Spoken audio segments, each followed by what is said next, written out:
مقصد یہ ہے کہ من کی تفسیر میں مفسرین کی عبارتیں قریب ہیں۔ بعض نے اس سے مراد کھانا اور بعض نے مشروب لیا ہے۔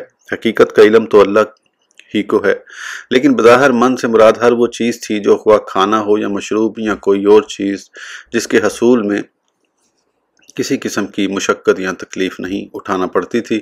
اگر صرف اسے کھایا جائے تو خوراک تھی اور پانی کے ساتھ ملانے سے عمدہ مشروب کی شکل اختیار کر لیتی تھی، اور اگر کسی اور چیز سے ملاتے تو کوئی اور چیز بن جاتی تھی۔ یہاں آیت میں من سے مراد صرف یہی مشہور چیز نہیں ہے، اس کی دلیل صحیح بخاری کی حدیث شریف ہے۔ حضرت سعید بن زید رضی اللہ عنہ سے مروی ہے کہ رسول اللہ صلی اللہ علیہ وسلم نے فرمایا، کھمبی یہ بھی من ہے اور آنکھ کے لیے باعث شفا ہے۔ اس حدیث کو امام احمد نے روایت کیا ہے اور جماعت نے بھی اپنی کتب میں ما سوائے ابو داؤد کے۔ ترمذی نے اسے حسن صحیح قرار دیا ہے۔ بخاری و مسلم نے اسے حسن عرفی کی روایت سے بیان کیا ہے۔ ترمذی نے حضرت ابو ہریرہ رضی اللہ عنہ سے روایت کیا ہے کہ رسول اللہ صلی اللہ علیہ وسلم نے فرمایا، عجوہ مدینہ کی کھجور کی مشہور قسم جنتی چیز ہے، اس میں زہر کا تریاک ہے۔ کھمبی یہ من ہے اور اس کا پانی آنکھ کے لیے شفا ہے۔ یہ حدیث صرف ترمذی نے روایت کی ہے اور فرماتے ہیں یہ حدیث حسن غریب ہے اور صرف ان دو سندوں سے ہم تک پہنچی ہے۔ آگے لکھتے ہیں، اور یہی روایت اسی طرح سعید بن زید، ابو سعید اور جابر رضی اللہ عنہ سے بھی مروی ہے۔ حافظ ابو بکر بن مردویہ نے اپنی تفسیر میں یہی حدیث ایک دوسری سند کے ساتھ حضرت ابو ہریرہ رضی اللہ عنہ سے روایت کی ہے، لیکن اس سند سے یہ حدیث غریب ہے۔ اس کی سند میں طلحہ بن عبد الرحمن سلمی واسطی ہے، جس کی کنیت ابو سلیمان مؤدب یا ابو محمد ہے۔ اس کے بارے میں حافظ ابو احمد بن عدی کا قول ہے کہ یہ قتادہ سے بعض اشیاء روایت کرتا ہے جن کی اتباع نہ کی جائے۔ ترمذی نے حضرت ابو ہریرہ رضی اللہ عنہ سے روایت کیا ہے کہ صحابہ کرام رضوان اللہ علیہم اجمعین میں سے بعض کا کہنا تھا کہ کھمبی زمین کی چیچک ہے، تو نبی کریم صلی اللہ علیہ وسلم نے فرمایا، کھمبی من ہے اور اس کا پانی آنکھ کے لیے شفا ہے، عجوہ جنت سے ہے اور زہر سے شفا ہے۔ نسائی اور ابن ماجہ نے بھی اس حدیث کو مختلف سندوں سے روایت کیا ہے۔ اسی طرح احمد نے جابر بن عبد اور ابو سعید خدری سے ان سب روایات کے الفاظ میں اگرچہ اختلاف ہے، لیکن یہ سب اسناد عمدہ ہیں، کذب کا احتمال نہیں رکھتی اور حدیث کی اصل رسالت مآب صلی اللہ علیہ وسلم تک محفوظ ہے۔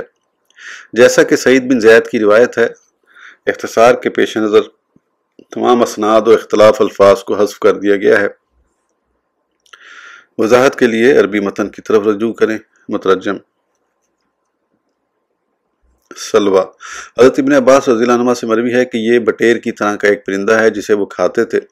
صدی نے بھی ابن عباس، ابن مسعود اور بعض دیگر صحابہ کرام سے یہی روایت کیا ہے۔ ابن ابی حاتم نے بھی ابن عباس سے یہی نقل کیا ہے۔ مجاہد، شعبی، ضحاک، حسن، اکرمہ اور ربیع بن انس کا بھی یہی قول ہے۔ حضرت اکرمہ سے ایک روایت ہے کہ یہ جنت کے پرندوں سے مشابہ ایک پرندہ ہے، یہ چڑیا جیسا یا اس سے کچھ بڑا ہوتا ہے۔ قتادہ کا قول ہے کہ اس کا رنگ سرخ ہوتا تھا، دکھنی ہوا انہیں کھینچ لاتی تھی، ہر آدمی اپنے دن بھر کی ضروریات کے مطابق انہیں ذبح کر لیتا، اس سے زیادہ خراب ہو جاتا اور باقی نہ رہتا، لیکن جمعہ کے دن 2 دن کے لیے جمع کر لیتے کیونکہ ہفتہ 7واں دن عبادت و ریاضت کے لیے مخصوص تھا۔ وہب بن منبع کا قول ہے کہ سلوہ کبوتر کی جسامت کا پرندہ تھا جو ان کے پاس آتا اور وہ 1 ہفتے کے لیے ذخیرہ کر لیتے۔ حضرت وہب کی روایت ہے کہ بنو اسرائیل نے حضرت موسیٰ علیہ السلام سے گوشت کا سوال کیا تو اللہ تعالیٰ نے فرمایا، میں انہیں وہ گوشت کھلاؤں گا جس کا زمین میں بہت کم لوگوں کو علم ہے۔ اللہ نے ان پر ایک ہوا بھیجی جس نے ان کے گھروں کے قریب سلوہ یعنی بٹیر بکھیر دیے، 1 مربع میل میں نیزے کی بلندی کے برابر اونچا ڈھیر لگ گیا۔ انہوں نے اگلے دن کے لیے بھی چھپا لیا تو وہ گوشت بدبودار ہو گیا اور کھانے کے قابل ہی نہ رہا۔ صدی کا قول ہے کہ جب بنو اسرائیل صحرائے طیہ میں گرفتار ہو گئے تو حضرت موسیٰ علیہ السلام سے عرض کرنے لگے، یہاں ہمارے کھانے پینے کا بندوبست کیسے ہوگا؟ تو اللہ تبارک و تعالیٰ نے ان پر من اتارا، یہ زنجبیل کے درخت پر اترتا تھا۔ سلوہ یہ بٹیر کے مشابہ لیکن جسامت میں اس سے بڑا ہوتا ہے، اگر وہ کسی کے پاس آتا اور وہ اسے موٹا تازہ دیکھتا تو شکار کر لیتا ورنہ چھوڑ دیتا، اور وہ موٹا ہو کر ان کے پاس آ جاتا تھا۔ وہ کہنے لگے، یہ تو کھانا ہے، پانی کہاں سے آئے گا؟ تو اللہ تعالیٰ کے حکم سے حضرت موسیٰ علیہ السلام نے پتھر پر اپنا عصا مارا، اس میں سے 12 چشمے پھوٹ نکلے۔ ہر قبیلے نے 1 چشمہ منتخب کر لیا۔ وہ کہنے لگے، پانی تو مل گیا، اب سائے کے بغیر گزارا مشکل ہے، تو اللہ تعالیٰ نے بادل کا سائبان تن دیا۔ پھر وہ لباس کا مطالبہ کرنے لگے، چنانچہ ان کے لباس قدرت الہیہ سے خود بخود قد کے ساتھ بڑھتے رہتے جیسے بچے بڑھتے ہیں، اور ان کا کپڑا بوسیدہ ہو کر پھٹتا نہیں تھا۔ ان تمام نعمتوں کی طرف ہی اللہ تبارک و تعالیٰ نے ان آیت کریمہ میں ارشاد فرمایا ہے وَظَلَّلْنَا عَلَيْكُمُ الْغَمَامَ، اور فرمایا وَإِذِ اسْتَسْقَىٰ مُوسَىٰ لِقَوْمِهِ۔ وہب بن منبع اور عبد الرحمن بن زید بن اسلم کا قول بھی اسی طرح ہے۔ ابن جریر نے حضرت ابن عباس رضی اللہ عنہ سے روایت کیا ہے کہ ان کے کپڑے نہ بوسیدہ ہوتے اور نہ انہیں دھونے کی ضرورت پیش آتی۔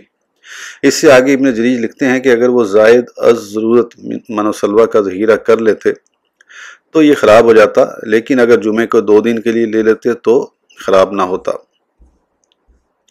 ابن عطیہ کا قول ہے کہ باتفاق مفسرین سلوہ ایک پرندہ ہے۔ ہذلی شاعر نے غلطی سے اسے شہد قرار دیا ہے اور بطور اجتہادہ وہ کہتا ہے سلوہ کو شہد گمان کیا۔ قرطبی کا قول ہے کہ اجماع کا دعویٰ صحیح نہیں، کیونکہ مورج جن کا شمار علماء لغت و تفسیر میں ہوتا ہے کا قول ہے کہ یہ شہد ہے، اور ہذلی کے اس شعر سے استدلال کرتے ہوئے لکھا ہے کہ بنو کنانہ کی لغت بھی یہی ہے، کیونکہ اس سے شگفتگی اور فرحت و تازگی حاصل ہوتی ہے۔ اسی سے ہے عین سلوان۔ جوہری نے بھی سلوہ کا معنی شہد لیا ہے اور ہذلی کے مذکورہ شعر سے استدلال کیا ہے۔ السلوانہ ایک نگینہ ہوتا ہے۔ ان کا خیال تھا کہ اگر اس سے پڑنے والے بارش کے پانی کو عاشق زار پی لے تو اسے آسودگی حاصل ہوتی ہے۔ ایک شاعر کہتا ہے اس کا پانی سلوان ہے۔ بعض کا قول ہے کہ سلوان ایک دوائی ہے جس کے پینے سے ایک کبیدہ خاطر شخص کو فرحت حاصل ہوتی ہے۔ اتباع و حکمہ اسے مفرح کہتے ہیں کہ سلوہ اسم جمع ہے جسے سمانی مفرد اور جمع دونوں کے لیے آتا ہے، اسی طرح دفلہ ہے۔ خلیل کا قول ہے کہ اس کا واحد سلوہ آتا ہے اور یہ شعر کہا ہے۔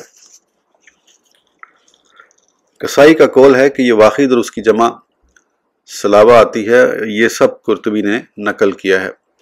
کلوا من طیبات ما رزقناکم، سورہ بقرہ۔ کھاؤ امر کا صیغہ اباحت، ارشاد اور اظہار احسان کے لیے ہے۔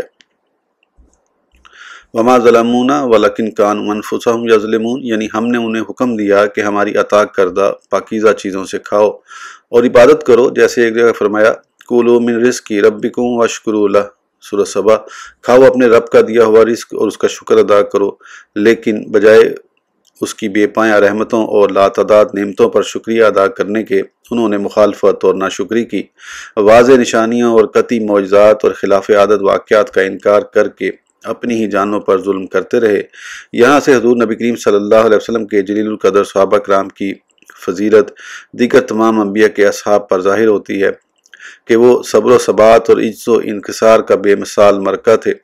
تمام بیرونی دوروں اور غزوات میں حضور نبی کریم صلی اللہ علیہ وسلم کے ساتھ رہے، حتیٰ کہ غزوہ تبوک کے موقع پر شدید گرم موسم میں دھوپ کی تمازت اور بے پناہ مشکلات کا بخوشی سامنا کیا، اور کسی قسم کے معجزے اور خلاف فطرت بات کا مطالبہ نہ کیا۔